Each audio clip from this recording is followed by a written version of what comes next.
महाराज उद्दालक की कहानी याद आती है। इनकी कहानी, उद्दालक महाराज की कहानी याद आती है। अचानक मुझे याद आ गई, ऐसे ही सोच के नहीं आता हूं कि क्या बोलना, लेकिन याद आ गई। बड़े ही ब्राह्मण विद्वान बनने के लिए माता पिता के द्वारा गुरु के पास भेजे गए, बुद्धि में कुछ नहीं चढ़ा। सब लोग पढ़ते हैं, ये पढ़ने की कोशिश करते हैं। सब लोग स्मरण करते हैं, ये स्मरण करने की कोशिश करते हैं।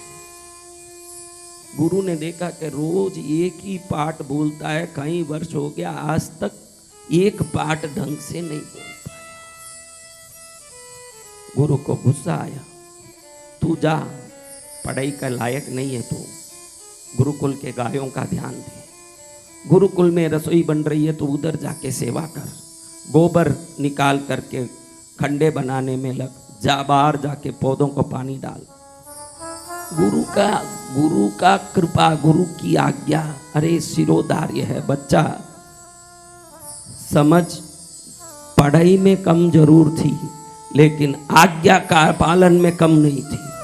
गुरु जो बोले वो करने जाएं, पौधों को संभालें, दूध दुएं, सब काम करें। बाकी सब बच्चे पढ़ पढ़ के विद्वान बन गए। ये ऐसे के ऐसे ही नीरा मूर्ख रहा। क्या रहा? नीरा मूर्ख रहा। तो ये मूर्ख सब लोगों के हंसी के पात्र बन गया। लोग कहते हैं कि इसको कुछ नहीं आता, कितने वर्षों से गुरुकुल में पढ़ा है, बुद्धिहीन है। लेकिन वो एक ही सोचता है, आनम तानम कुछ न जानम, गुरुदेव आज्ञा वचन प्रमाणम। क्या जानता है? मैं कुछ नहीं जानता हूं, मेरे गुरु की आज्ञा का पालन करना ही मेरा धर्म है। एक दिन जोर से बरसात आई, तो जहां गुरु जी का आश्रम और वहां पर खेत था, उस खेत में इतनी बार से बाढ़ की पानी आ गई, खेत टूट के अंदर पानी आने लगी। गुरु जी बड़े चिंता में आ गए। सभी शिष्यों को बोले कि जाओ रे, ध्यान दो, कहीं खेत समाप्त ना हो जाए, फसल नुकसान में ना आ जाए। आप लोग क्या खाओगे, हम क्या करेंगे फिर? इस जंगल में दान कहां से आएगा? सब बच्चे एक दूसरे पर उंगली करते रहे, तू जा तू जा। पड़े हुए का घमंड, क्या है? पड़े हुए का घमंड आया है। ये उद्दालक सुना बात, तुरंत दौड़ा। देखता है कि बाढ़ उस खेत से इतनी बड़ी होकर के आ रही है कि थोड़ी देर में पूरा खेत डुबा देगी। और उंगली से देखा, हाथ से देखा, हथेली से देखा, कुछ पानी रुकता नहीं दिखा। आसपास में कोई पत्थर या लकड़ी नहीं दिखी कि छेद रोक सके। खुद के पीठ को देके वहीं सो गया कि मेरे पीठ के बल पर ये छिद्र रुक जाए तो पानी आना रुक जाएगा। लेकिन अपने पीठ को लगा के जैसे ही सोया, पानी ऊपर से चढ़ के इसके ऊपर ही आ गया। श्वास की नलियों में घुस के अंदर पानी भर गया, बेहोश हो गया, वहीं पड़ा रह गया। पानी से लबालब खेत भर गया।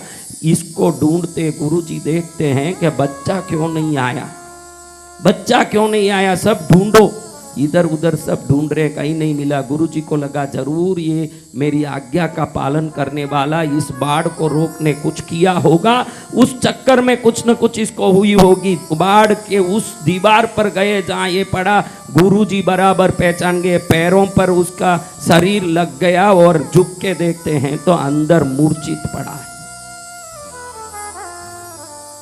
उसको उठा करके 4 बच्चे ले आए, पेट दबाया, पानी को गला दबा के, इस छाती के प्रदेशों को दबा के बाहर निकाला गया। बहुत पानी निकालने के बाद, गर्मी सेकने के बाद, उसके पैर के तलवों को अच्छे से मलम करके लगड़ने के बाद उसको थोड़ी सी सूधी आई। गुरुजी कहते हैं सभी बच्चों को दिखा के, देखो रे, तुमको कितना कहा कि बाढ़ आ गया जाओ, तुम कोई नहीं गए। इसने अपने शरीर को ही बाढ़ के लिए पाल बना दिया। खुद को अर्पित करके इस क्षेत्र को, इस गुरुकुल के लिए अन्न को रक्षित करने खुद को समर्पित कर दिया। 5 मिनट अगर देरी से जाता ये मर जाता। क्या हो जाता? ये मर जाता। खुद को अर्पित कर दिया। तब महाराज जी ने कहा, बेटा ये सब पढ़ लिए, होशियार भी हुए हैं और कई वर्षों तक पढ़ेंगे। तेरे माँ बाप ने भी तुझे यहाँ पढ़ाई के लिए भेजा कि वेद अध्ययन करेगा, ज्ञान प्राप्त करेगा, उत्तम योग्यवान बनेगा। लेकिन तू तो मेरी आज्ञा के चक्कर में गायों को दूते हुए, लकड़ी काटते हुए, घास काटते हुए रह गया बेटा।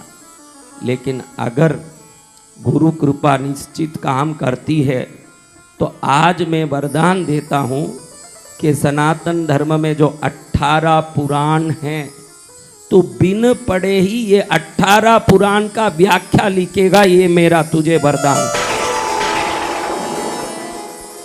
तो आज आप 18 पुराण के जो भी व्याख्या विभिन्न रूप से देखते हो, ये सभी व्याख्या उसी ऋषि मुनि की लिखी हुई है जो एक अक्षर नहीं पढ़ा और गुरु कृपा से महाज्ञानी बन गया। अब आप बोलो, आप अपनी बुद्धि से आगे बढ़ जाओगे कि कृपा से आगे बढ़ोगे? बोलो, आप सोचिए कि आपकी बुद्धि से आगे बढ़ना होता तो आप आज कहाँ होते? हाँ, बुद्धि तो बहुत लगाई जीवन में, बहुत बुद्धि लगा के हर जगह आगे आगे घुसने की कोशिश की, लेकिन गुरु जिसको आगे रखना चाहेंगे वही तो आगे रहेगा। हाँ, जिस पर गुरु कृपा करेंगे। देखो, इधर आगे बैठ जाने से कुछ नहीं होगा। इधर जो आगे बैठे इस नंबर को मत गिनना, गुरु के दिल में आगे रहने की कोशिश करिए। मुझे मेरे गुरु के दिल में आगे रहना है, ऐसा झगड़ा करके गुरु के दिल से हट जाओगे आप। बिल्कुल आगे बैठने के जो झगड़े हैं ना, इसमें गुरु के दिल से आपके लिए घृणा उत्पन्न हो जाएगी। ऐसे हल्के लोग पैसे वाले होते हैं जो अपने पैसे के घमंड से बताते हैं कि हम भी पैसे दिए। तेरे उस पैसे से इस तीर्थ का कुछ होगा कि तेरे आने के पहले हमारा कोई काम रुका था? तेरे आने के पहले मेरे तीर्थ का कोई काम रुका हो, न तेरे जाने से मेरा काम रुकता हो तो बोल आज ही साधुपना छोड़ देता। न रुकने वाला है न कभी चलने, वो बनाने वाली भगवती है तो वो सब काम करती है। इसलिए मेरे भाइयों बहनों, योग साधना में आए हो तो योग साधना का पहला लक्षण समत्वम उच्यते। क्या? सहिष्णुता। क्या चीज? सहिष्णुता, क्षमता। समता बोलते हो ना आप लोग, समता, समता धारो बोलते हो क्या? समता। वो समता, ये बगैर ये सब साधना करके क्या करोगे मेरे बच्चों? आपको क्षमता आना है।